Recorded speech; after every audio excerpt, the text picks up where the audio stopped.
চুল স্ট্রেট করছেন, জানেন হতে পারে কিডনির সমস্যা। সাবধান, অবলম্বন করুন এই পদ্ধতি। কি করবেন না জেনে নিন। নমস্কার, আপনারা শুনছেন বাংলা হান্ট পডকাস্ট। চুল নরম ও ঝলমলে রাখতে কার না ভালো লাগে বলুন তো? আজকাল মানুষ নানা ধরনের চুলের চিকিৎসা অবলম্বন করছে। সৌন্দর্য শিল্পে নতুন চুলের চিকিৎসার প্রবণতা বেড়েছে। এতে ব্যবহৃত ফরমালিন চুলকে সোজা করে। এটি স্বাস্থ্যের জন্য বিপজ্জনক হিসেবে বিবেচিত হয়েছে। এই কারণে গ্লাইকোলিক অ্যাসিডের মতন বিকল্পগুলি আবির্ভূত হয়েছিল। কেরাটিন প্রায় সিল্কি সোজা চুল অর্জনের জন্য সেলুন হেয়ার স্ট্রেটনিং ট্রিটমেন্টে ব্যবহার করা হয়। বর্তমানে প্রমাণ রয়েছে যে এই জাতীয় পণ্যগুলি কিডনির ক্ষতি করতে পারে।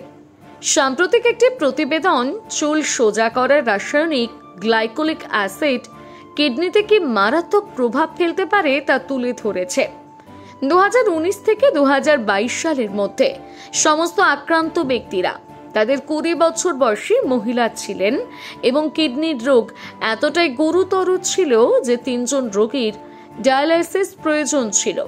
উপরন্তু the new England journal of মেডিসিনে প্রকাশিত একটি গবেষণায় পরামর্শ দেওয়া হয়েছে যে কেরাটিন ভিত্তিক চুল সোজা করার পণ্যগুলো গ্লাইঅক্সালিক অ্যাসিড ধারণকারী কিডনিতে অক্সালেট ক্রিস্টাল তৈরির কারণে তীব্র কিডনি আঘাতের ঝুঁকি বাড়ায়।